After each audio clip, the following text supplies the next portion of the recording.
Bonjour à tous et à toutes et bienvenue dans cette séquence. Nous allons traiter d'un problème, on peut appeler ça un problème, que tout le monde a un jour rencontré. C'est ces pensées où ça n'arrête pas. Je suis toujours en train de penser, tout le temps. Et j'aimerais à ce moment-là pouvoir poser le cerveau. J'aimerais vraiment arrêter de penser. Parfois même, on arrive à s'alcooliser, à prendre des produits pour pouvoir essayer d'arrêter de penser. Et je pense qu'on a tous, à un moment donné, vécu cette difficulté qui est le fonctionnement de nos propres pensées. Alors, l'idée dans cette séquence, c'est pas de faire un cours magistral, c'est simplement de vous aider un petit peu en vous proposant quelques outils et surtout en vous permettant de vous approprier les outils. Parce que les outils, quel que soit le coach, que ce soit moi ou un autre, peu importe, l'idée c'est de vous apporter quelque chose que vous avez en vous-même. Chacun de nous, chacun d'entre nous est équipé avec des outils qui sont plus ou moins performants, qui sont plus ou moins conscients, pour pouvoir faire et pour pouvoir se faire des choses. Ok ? Donc, première chose à bien comprendre, c'est que les pensées vous appartiennent. C'est-à-dire qu'aucun mécanisme n'est extérieur, tout est à l'intérieur. Ok ? Aucun mécanisme n'est à l'extérieur, tout est à l'intérieur. Par contre, l'extérieur va me servir. Il va me servir comme tout un tas de stimuli pour pouvoir justement générer des pensées. Je vais observer, je regarde quelque chose, cet objet va me faire penser à quelque chose. Et le principe de la pensée, c'est un mécanisme qui fonctionne ce qu'on appelle en mode étoilé, c'est-à-dire que ça me fait penser à ça, me fait penser à ça. C'est un petit peu les jeux qu'on faisait quand on était enfant, ou parfois même adulte, où on donne un mot, l'autre rebondit sur ce mot, et au final, on arrive à des mots complètement fous, qui donnent bien sens à ce que je vous explique, c'est que la pensée, elle est en permanence en mode étoilé. Ça me fait penser à ça, me fait penser à ça. On a autant de pensées quasiment que d'étoiles dans la voûte céleste. On estime à peu près entre 50, 60, voire 70 000 pensées par jour. Et dans ces 60 000 pensées par jour, 95% des pensées que vous avez ne servent à rien. Je m'entends, ne servent à rien, ça veut dire qu'elles ne vous apportent pas quelque chose dont vous avez besoin au moment où vous êtes là. Ok ? C'est souvent des pensées qui sont induites, alors parfois les mêmes qu'hier, les mêmes qu'avant-hier, vous aurez les mêmes demain, donc les mêmes soucis qu'ont eu vos parents, la même problématique que le voisin, c'est-à-dire qu'on est toujours dans un mécanisme de pensée qui est un mécanisme répétitif. D'accord ? Vous allez passer demain un oral, une épreuve, vous allez vous dire, mais est-ce que je vais l'avoir ? Quand j'ai passé mon bac, c'était compliqué. Donc vous allez à chaque fois réactiver des pensées du passé pour pouvoir les amener dans le présent. Donc ce sont toujours les mêmes. Ok ? Donc l'idée, je reviens sur l'essentiel, tout se passe en moi. Donc les outils que j'ai à ma disposition sont de quel ordre ?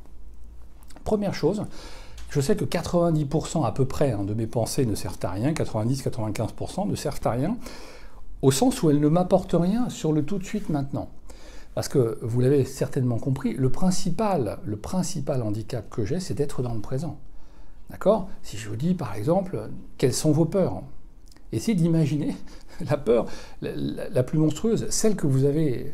Ah, elle s'est produite déjà ? Là, est-ce que là, tout de suite, vous avez vécu cette peur, là, à l'instant ? Vous voyez, la difficulté, elle est là. C'est que j'ai peur de quelque chose qui pourrait se passer. Quelque chose qui pourrait éventuellement survenir. J'ai peur d'avoir un accident. Oui, mais je n'ai pas encore, l'accident. J'ai peur de tomber malade. Je ne suis pas tombé malade. Donc, à chaque fois, c'est une sorte d'anticipation. Donc, cette pensée, elle ne me sert à rien. Donc l'idée, c'est de rester bien au présent et d'arriver à prendre les 5 ou 10% de pensées qui sont fondamentalement essentielles dans le tout de suite maintenant. D'accord ? Vraiment dans le présent. Dans le tout de suite maintenant, quelles sont les pensées ? Et parfois, elles sont vraiment très peu nombreuses pour pouvoir justement arriver à ce qu'on appelle poser le cerveau. Je dois évacuer les 90-95% et me concentrer sur les pensées essentielles. Ok ? Donc environ entre 5 et 10%. Donc comment je sais ces pensées, comment je les reconnais, comment je les perçois, comment je les sens ? C'est les pensées qui ont du sens sur ce que je suis en train de faire. Ok ? Je prépare un examen. Demain, par exemple, je présente un oral et j'ai des pensées qui vont me dire, mais pourvu que je l'ai, pourvu qu'il n'y ait pas la grève des trains, pourvu... Ok, toutes ces pensées, elles ne me servent à rien. Aujourd'hui, je suis là dans l'instant présent. Ce qu'il me faut, d'accord, c'est faire le point sur mon acquisition de compétences. Est-ce que ce que j'ai acquis, là, pour l'instant, me suffit pour pouvoir être là tout de suite, maintenant, là où je suis ? Vous voyez ? Alors, c'est un peu schizophrénique, mais l'idée, c'est de se dire, voilà, là, je suis là, pour l'instant, je suis là, je maîtrise quelque chose, j'ai maîtrisé tout un tas d'acquis de compétences, là, je suis là. Donc là, aujourd'hui, à l'instant T, mon socle de compétences est existant, il me reste du temps, donc pour l'instant, voilà, ça je sais faire. Okay, c'est ça l'idée, c'est d'arriver à se recentrer, ce qu'on appelle se recentrer sur ce qu'on est en train de faire, sur l'essentiel, sur ce qui se déroule là tout de suite maintenant. Okay, et bien évidemment, je sais que pour certains c'est un peu plus compliqué parce que c'est quelque chose qu'on n'apprend pas. À l'école, on n'apprend pas à gérer nos pensées. À l'école, on n'apprend pas à gérer nos émotions. Au contraire, on va les restreindre. On va nous demander d'avoir énormément de créativité, mais pendant un temps réduit.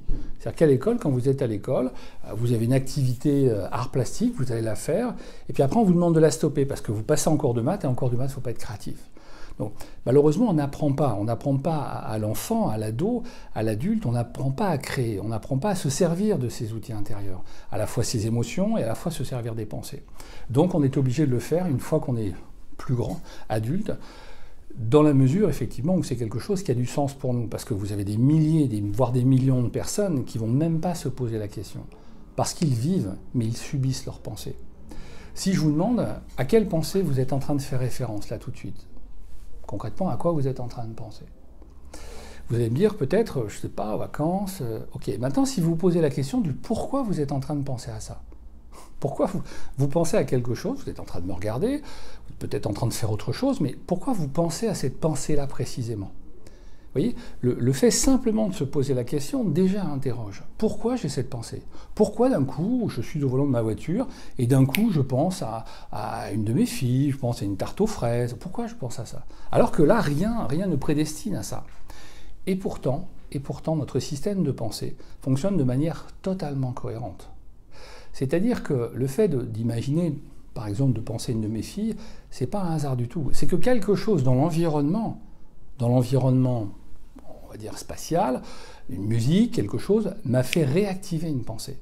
Et cette pensée, en mode étoilé, à un moment donné, me conduit dans la nébuleuse de mes pensées, me conduit à une de mes filles, ou à une tarte aux fraises, ou à n'importe quoi. Ok? Donc mon système de pensée, soit je le laisse fonctionner librement, soit je le prends en compte, je le gère, et je vais conserver 5 à 10% des pensées qui sont essentielles. Juste celles-là. Je me pose toujours la question, quelles sont les pensées là, tout de suite, maintenant, qui sont essentielles pour moi? Je ne sais pas si demain je vais réussir l'oral, je ne sais pas si demain je vais pouvoir faire ça, je ne sais pas. Par contre, ce que je sais, c'est que je suis en train d'engranger de la compétence maintenant. Je suis en train de construire maintenant quelque chose pour que justement, demain, ça puisse être autrement, ça puisse être différent. Mais je ne sais pas ce qui va se passer demain. D'accord? Donc vous avez bien compris, l'idée dans le fait de ce qu'on appelle poser le cerveau, c'est d'arriver à penser aux pensées essentielles, entre 5 et 10% maximum. Entre 600, les 500 et 700 000 pensées, on coupe la poire en deux, on se met 600 000 pensées, tous les jours, 5% environ sont utiles. Donc toutes les autres, ce sont des pensées récurrentes, c'est des pensées qui reviennent. C'est hier, les pensées que j'avais, les problématiques financières, problématiques sur ma maison, sur l'avenir de mes enfants, j'ai les mêmes aujourd'hui, j'aurai les mêmes demain, j'aurai les mêmes dans 6 mois. C'est-à-dire qu'à chaque fois, je vais avoir des pensées, ce qu'on appelle récurrentes. Si je veux, par exemple, sur une pensée récurrente, je vais la traiter, je vais l'arrêter. Ok, maintenant, ma santé financière, je vais m'arrêter dessus. Là, je vais évacuer toutes les autres pensées, je vais conserver les 5 à 10% de pensées fondamentalement essentielles pour que je traite ce dossier-là. C'est le financier, ok, comment je peux faire pour gagner plus d'argent? Comment je peux faire pour en dépenser un peu moins, ou en tout cas de manière plus utile, et pouvoir en gagner un peu plus? Comment je peux faire pour équilibrer mes comptes? Vous voyez, l'idée, c'est vraiment de s'arrêter à un moment donné sur un sujet, ce que je suis en train de faire, et vraiment de conserver la pensée du tout de suite maintenant, pour pouvoir trouver une solution. Ok? Les pensées, je concentre uniquement celles qui sont intéressantes, importantes pour moi, tout de suite. Okay? De savoir, demain par exemple, je dois changer de voiture, non mais je suis en train de travailler sur un dossier financier, je suis en train de travailler mes pensées pour savoir comment financièrement je vais pouvoir me sortir de ça. Donc j'ai pas besoin de penser à ma voiture, j'ai pas besoin de penser à la fête de mon ami Gérald le week-end prochain ou ce que je vais manger ce soir. Ça m'intéresse pas. Pour l'instant, ce qui va m'intéresser, c'est ce que je suis en train de faire tout de suite. Donc je me recentre dans le présent. Je me recentre dans les pensées qui font partie de ces 5 à 10% max de pensées là qui vont m'aider dans le sujet que je suis en train de traiter. Et c'est à partir de là, je vais apprendre à mon cerveau, je vais apprendre à mon fonctionnement mental à fonctionner de manière pertinente. Ok? À quoi vous sert de penser aux problèmes quand vous êtes dans votre lit le soir? À quoi vous sert de penser aux problèmes quand vous êtes dans votre lit le soir? Pourquoi? Quel est le sens de tout ça? Parce que simplement, biologiquement, alors je ne vais pas vous faire un cours sur la biologie, mais lorsqu'on est dans le noir et qu'on est les yeux fermés ou même les yeux ouverts mais dans le noir, notre cerveau, notre mode fonctionnement cérébral se modifie un petit peu. Et là, certaines peurs remontent, certaines angoisses, voire certaines anxiétés. C'est pour ça que le soir, on a souvent peur. Vous prenez simplement l'exemple d'un bruit de porte. Bruit de porte qui s'ouvre, il est 14 heures, la porte s'ouvre, peut-être un voisin, peut-être un ami, je ne sais pas. Par contre, le même bruit de porte à 1 heure du matin, là vous allez réagir différemment.